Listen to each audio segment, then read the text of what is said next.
Olá, irmãos, novamente bem-vindos ao canal, o canal aqui da nossa igreja Jesus Cristo no Universo.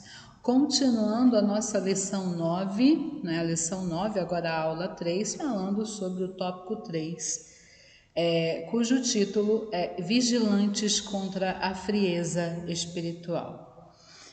Como identificar alguém cheio do Espírito Santo? Então, o apóstolo Paulo, ele enumera pelo menos 3 características de uma pessoa que é plena, né, que manifesta a plenitude do Espírito Santo em sua vida. Primeiro, o testemunho transbordante. Segundo, a vida de gratidão. E terceiro, a vida de submissão.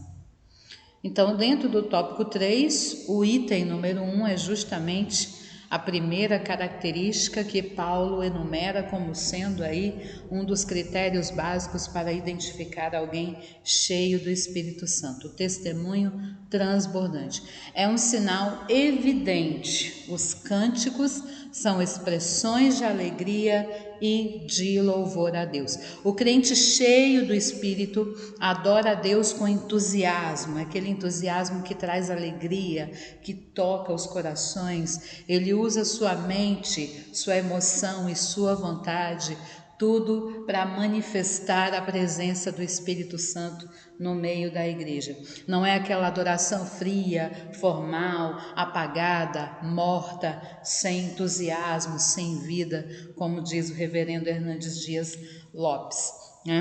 E aí nós temos dentro da própria Bíblia, não é isso? Por exemplo, o livro de Salmos, que são o saltério de Israel, o livro de Salmos, às quais o Espírito dava uma vida nova. Muitos deles são adaptados à música ainda hoje, tanto no judaísmo quanto no cristianismo, servem de inspiração. Inclusive, a palavra de Deus, ela serve de inspiração para os cânticos, para os louvores. Então, os hinos são uma referência às primeiras composições cristãs.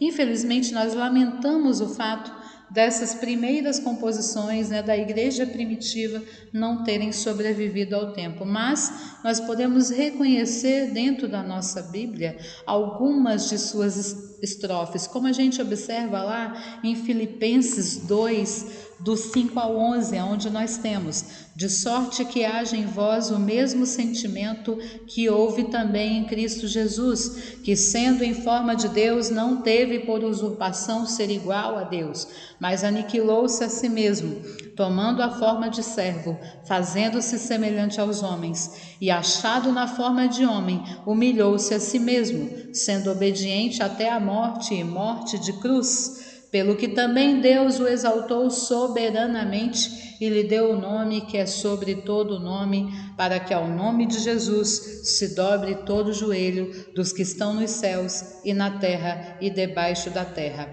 e toda língua confesse que Jesus Cristo é o Senhor, para a glória de Deus Pai. Então fica evidente nessa passagem de Filipenses 2, dos versos 5 ao 11, essa manifestação de adoração por parte do apóstolo Paulo, né? Como se fossem verdadeiras estrofes de um belíssimo hino de louvor ofertado ao nosso Deus e ao nosso Senhor Jesus Cristo. Vamos lá. O segundo item do tópico 3, que diz respeito à segunda característica manifestada por quem é cheio do Espírito Santo, é dar graça em tudo.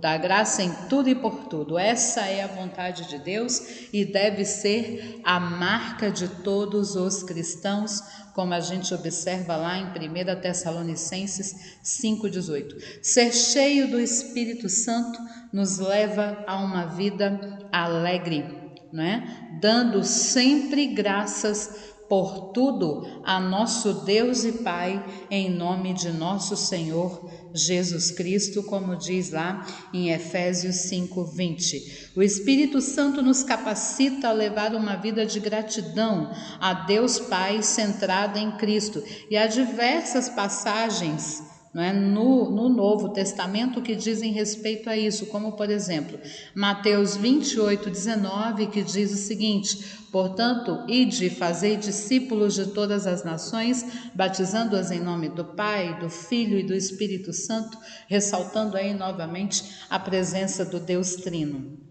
não é? E também em 2 Coríntios 13, que diz: todos os santos vos saúdam.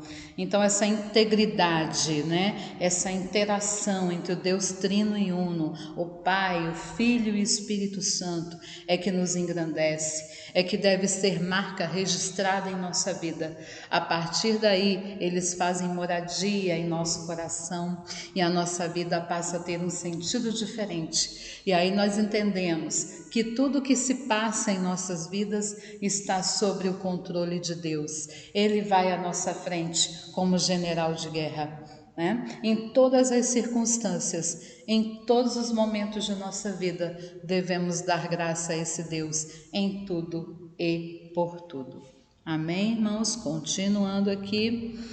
E o item 3 vem falar de sujeição, não é? Que diz respeito aí à vida de gratidão e de submissão, né? A submissão. O quebrantamento e a humildade expressam bem a plenitude do Espírito Santo. A submissão é outra consequência de uma vida na plenitude do Espírito. É dever cristão se submeter às autoridades constituídas, como diz lá em 1 Pedro 2,13. Sujeitai-vos a toda a autoridade humana, por amor do Senhor, quer ao rei como soberano, aos seus superiores hierárquicos, como diz em 1 Pedro 2,18, a qual nós temos: vós, servos, sujeitai-vos com todo temor aos vossos senhores, não somente aos bons e moderados, mas também aos maus. E essa sujeição deve haver entre os irmãos na igreja. 1 Pedro 5,5 nos fala o seguinte: semelhantemente vós, os mais moços, sede sujeitos aos mais velhos, e cingi-vos todos de humildade, uns para com os outros, porque Deus resiste aos soberbos, mas dá graça aos humildes. Então, quando nos sujeitamos, quando estamos quebrantados, quando quebramos a nossa arrogância, nos reconhecemos como insignificantes, estamos sujeitos à autoridade de Deus em nossas vidas e passamos a entender que toda a autoridade é instituída por Deus. Então há muitas igrejas perecendo porque as pessoas não entendem esse sentido de sujeição, de submissão, né? Estar sobre a graça do seu pastor, da sua pastora, sempre mantendo essa integridade, essa conexão. Então eu preciso entender que eu preciso me submeter, me sujeitar às autoridades. Porque se eu não consigo obedecer a uma pessoa que eu estou vendo, como é que eu posso dizer que eu obedeço ao meu Deus, ao qual ele não é visível? Eu sei das suas ações na minha vida, mas ele não é uma presença, digamos assim, física constante na minha vida. Então, nós temos que entender isso como cristãos, como crentes verdadeiros e fiéis dentro da palavra do Senhor. A nossa sujeição, o quebrantamento e a humildade expressam bem o caráter da plenitude do Espírito Santo na nossa vida e realmente nos torna cheios do Espírito Santo. E a nossa conclusão, a qual chegamos, o significado de enchei-vos do Espírito é ter a vida cristã na plenitude do Espírito Santo, ou seja, ser pleno, ser íntegro, inteiro, a ação do Espírito Santo todos os dias da minha vida. Isso envolve todos os aspectos da nossa vida, desde os cultos até o lar, desde o lar até o trabalho, e toda a sociedade precisa ser impactada pelo meu ser cheio do Espírito Santo, ou seja, pela manifestação da plenitude do Espírito na minha vida. Por meio desses testemunhos é possível observar quem é realmente cheio do Espírito Santo. E para concluirmos ainda mais, nós temos o nosso para refletir, onde nós temos ali 5 perguntinhas para refletirmos acerca da lição dada, onde a pergunta número 1 é: o que é devoção?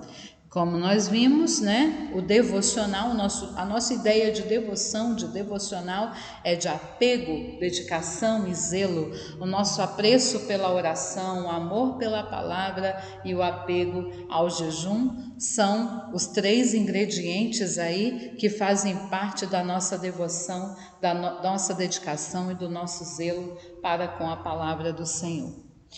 A questão 2 diz como é a declaração de fé das Assembleias de Deus, né? A declaração de fé da Assembleia de Deus define oração. Ela define como a oração sendo ato consciente pelo qual a pessoa dirige-se a Deus para se comunicar com Ele e buscar a sua ajuda por meio de palavra ou por meio de pensamento. A questão 3 diz o que significa nécio em Efésios 5,15 e de maneira muito simples, nécio significa tolo, sem juízo, insensato. A questão 4 diz aqui o apóstolo Paulo se refere a usar a expressão enchei-vos do Espírito em Efésios 5,18. Essa expressão indica a renovação, o novo enchimento do Espírito, como registrado lá em Atos 4,8 e Atos 13,9, ou seja, viver a plenitude do Espírito Santo em nossas vidas. E como identificar alguém cheio do Espírito? Paulo nos fala, né, o apóstolo Paulo apresenta pelo menos 3 características de uma pessoa que é plena, ou seja, que está cheia do Espírito Santo. Primeiro, o testemunho transbordante. Segundo, a vida de gratidão. E terceiro, a submissão às autoridades. Então é isso, meus queridos irmãos, que eu tinha para falar com vocês de maneira resumida acerca aí da nossa lição 9, né, que ficou um pouco atrasada em virtude dessa pandemia, mas o importante é saber que a devoção pela oração e leitura da palavra, viver sábio e aproveitamento consciente do tempo são sinais de uma vida de fervor. Segundo, viver cheio do Espírito é o oposto de viver em contendas, confusão, devassidão. Ser cheio do Espírito não combina com a embriaguez do vinho, como nós vimos ao longo da lição também. E o testemunho transbordante, a vida de gratidão e de submissão identificam um crente cheio do Espírito Santo. Que possamos nos alimentar, nos encher, nos embriagar cada dia mais e mais por esse Espírito Santo maravilhoso. Muito obrigado, meus queridos irmãos, e até a próxima.